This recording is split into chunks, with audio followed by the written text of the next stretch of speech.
Welcome to the Comfortable in Chaos Podcast. Strangle your demons and let's go. Y'all need Jesus!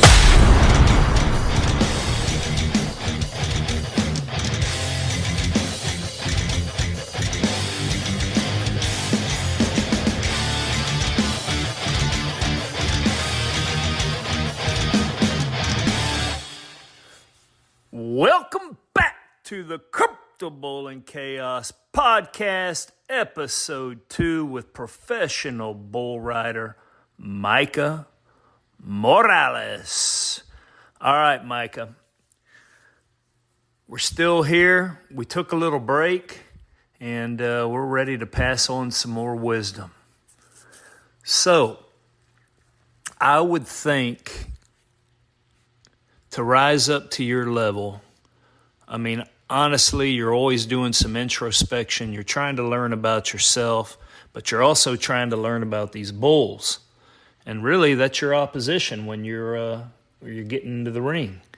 Do you think these bulls have a way of learning about you guys or studying you? Of course, man. Really? You'll be riding bulls and you'll see a bull make a pattern out there and turn him back to the left, start spinning. And you thought, oh man, I can't wait to draw him. When you draw him, he does something totally different. Them bulls will feel you. Them bulls are smart. They don't go down the road just because they're some big dummies. They go down the road because they're smart. Now, I'm going to tell you, and what gets me is these animals, they're athletes, just like we are. Okay. These animals are taken care of way better, I think, than we are, and that's fine. And people, they misunderstand what's really going on with these animals. People say, oh, you got that rope around his testicles. No, what?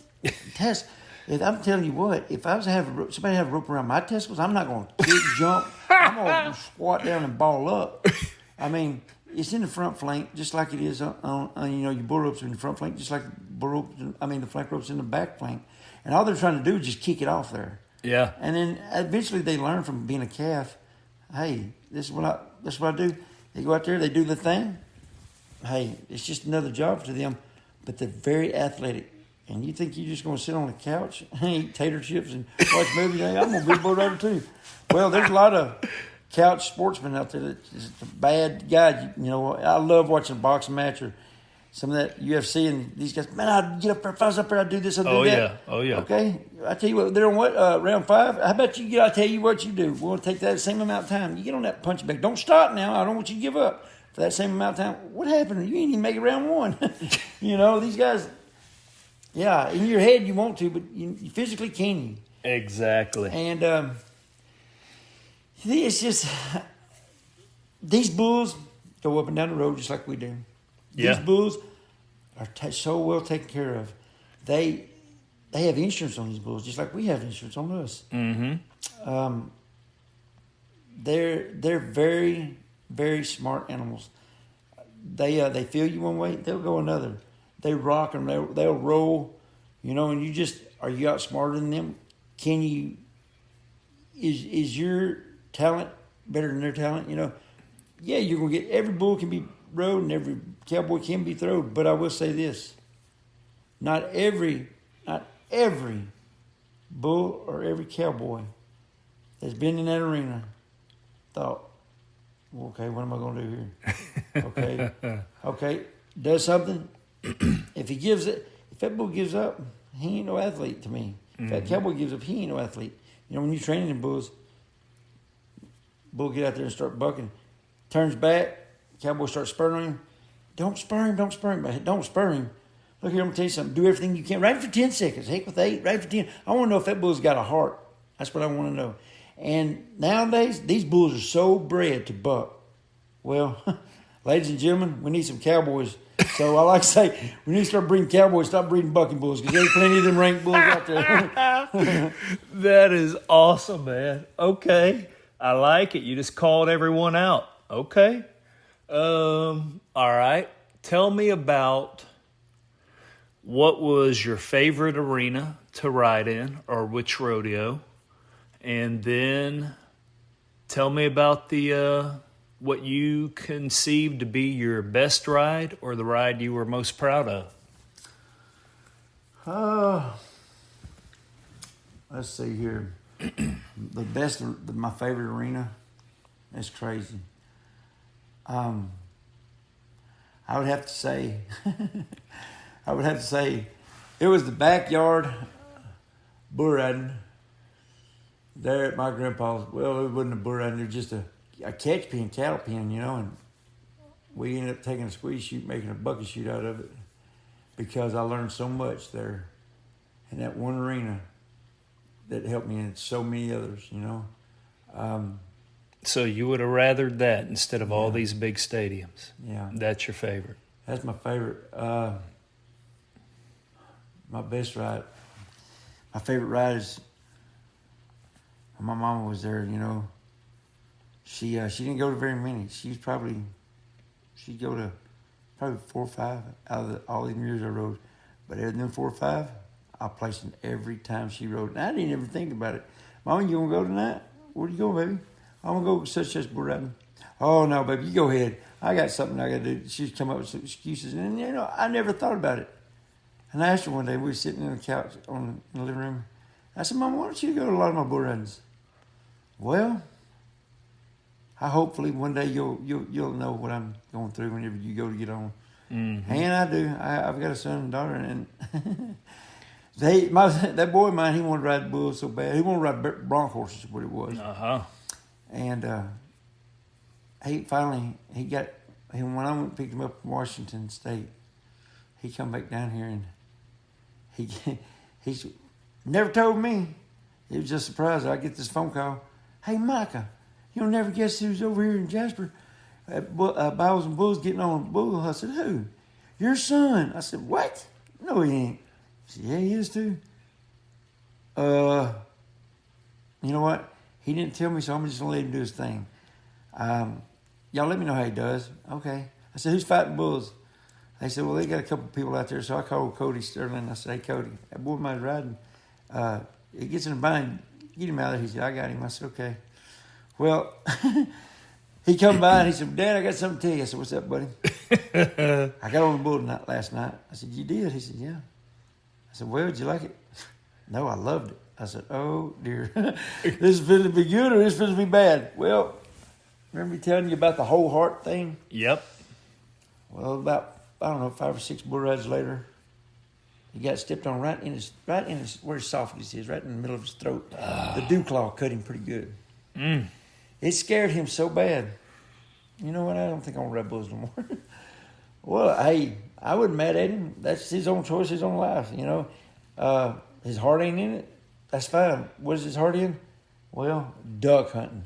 Yeah. He loves him some duck hunting. He loves hunting, period. Loves fishing. He is a very outdoors person.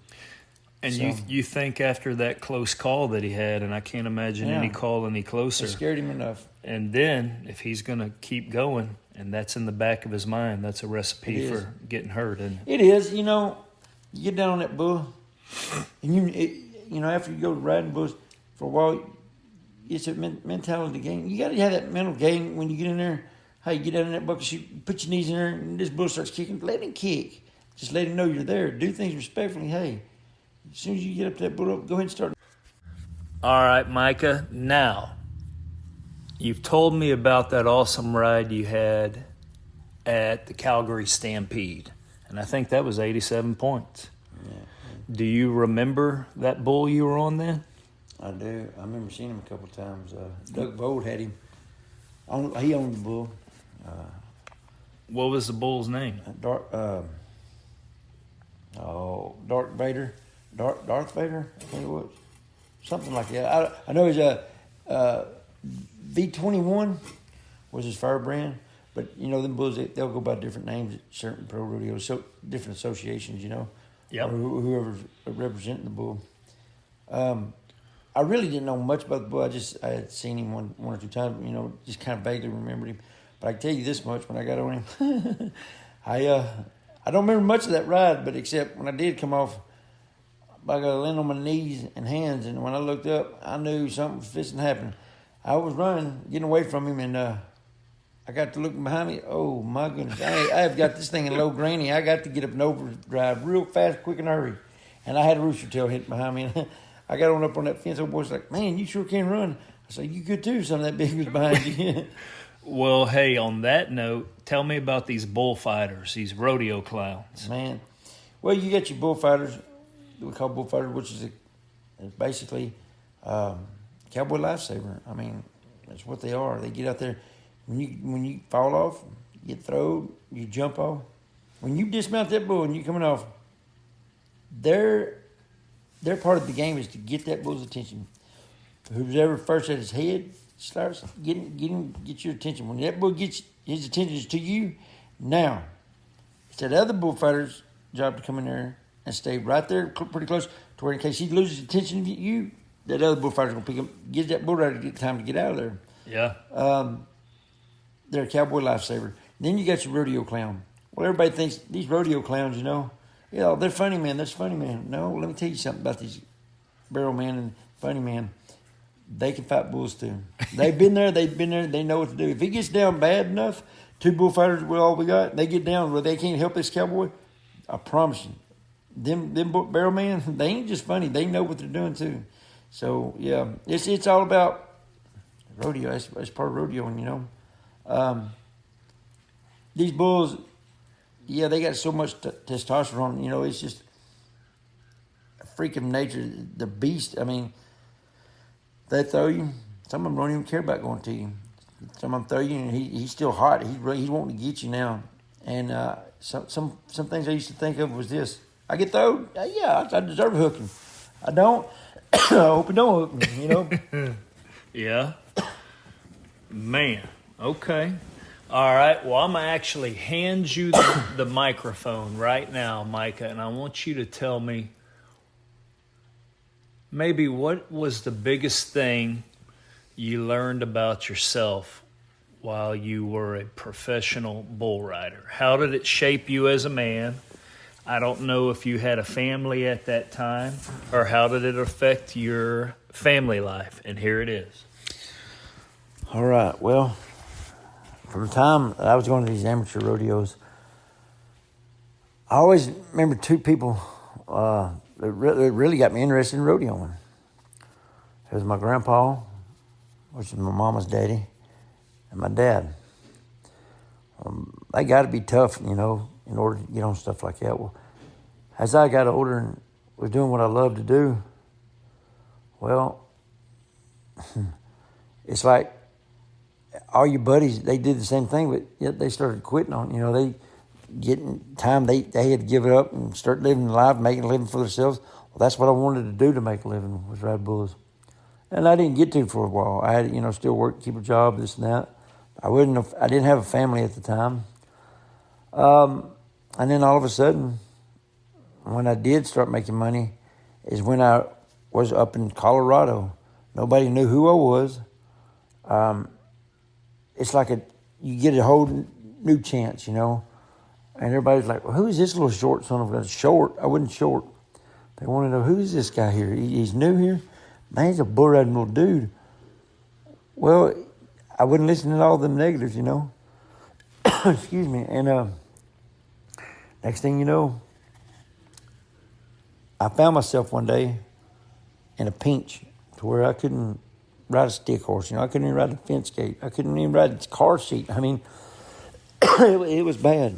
And my grandpa and my mom had told me, said, you're doing things wrong. I said, I am. And I said, well, what am I doing wrong? Oh, for one, you're not putting the Lord first before you do anything. So I gave my life to Christ and started going to a bunch of cowboy churches and Christian ridings and stuff like that. Hey, I was living life right. Next thing you know, I'm riding right. But I always figured, if I got myself in a pinch and I got myself in a slump riding, and these guys want to give up, they want to take a break. Why? You get in a slump. You know how you get out of that slump? You ride out of that slump. Change things up. That ain't working for you. Change that. You're wearing, I don't know, a different pair of boots or something. Whatever it is that changes things, do it. Whatever makes you feel good. Because you're the one, when it all is over with, no more run bulls, you're at that age, and you want to look back, you're going to wish, I wish I would have. I wish I would have. I wish I'd have known this. I wish I'd have done that. Do it. Just do it. If that's what you want to do it. Do not be scared to do it. Go for it. Go for the gusto. That way when you do sit back and you want to look back and you say, I wish I'd done that. No, you did that. You don't ever want to have no regrets. And another thing, never, man, somebody say, you know what? I don't think you need to ride bulls no more. Okay. You want to give it up? You give up. But I'm going to tell you something. One day you'll be going down the road by yourself. You'll be doing it somewhere by yourself and you'll be like, hey, why did I even give it up, man? Now I'm too old. I think I could have done something. You'll always question yourself. So it's always easier to live on your own decisions than somebody else's, because they don't feel what you feel. They don't know what you know inside. They only know what you show them. If you feel like you could be a professional, go for it. If you feel like you can win the world, go for it. But don't ever let the world stop you. Don't let anybody stop you doing what you love to do. Just go for it. I mean, really, yeah, you got to sacrifice a little bit to get what you want. But if that's what you want, go for it, man, because when it comes time and you're at that age, you look back, what did I do with my life? I ain't do nothing. All my buddies, they did this. Why didn't I do nothing? Well, there's leaders, there's followers, and hey, that's fine. If that's what you want to do, that's fine. But I will say this. When I turned my life over to Christ and started living my life right, everybody's going to say, oh, listen to him. No, I've got a good woman, a really good woman, my backbone. And I didn't think there was one out there like this. I really didn't. I thought, well, there's always one person out there for everybody. You just have to come across that person. Don't look for them. They will come to you. You'll cross paths if it's supposed to happen. And I'll tell you something. When it does, hey, if you're still riding, if you're still doing whatever you're doing, and they support you 100%, hey, that could be the one. But just remember who that person is and don't leave them behind. As much as they give you, give back. Anybody, kids, if they want to ride, they don't want to do this, and you can help them out. That's what's wrong with the world today. Everybody wants to be better than everybody else, and it ain't right. I mean, there's a point in time in your life you wasn't no good at whatever it is you want to do. Why did you keep doing it? How did you get as good as you did, But I don't know. It's just give respect on everything you do. If you want to ride bulls, respect it. If you want to play baseball, respect it. Because the first time you disrespect it, it's going to come around and bite you in the butt, man. It really is. It really is. All right. Micah, all I can say is here we were talking about bull riding, and I think you gave all the men listening really a lesson in life. Everything you just talked about is no matter what you're pursuing, no matter what your life is about, these are all these intangibles that are the same. And all we can say is thank you for the lesson. And so we were really grateful that you came in here today, Micah. Thank you for having me. And I think it's going to be 2 hellified episodes, and guys are really going to enjoy it. So thank you again, and until next time on the Comfortable in Chaos podcast, I bid you bon voyage, my burgeoning flock. Until next time.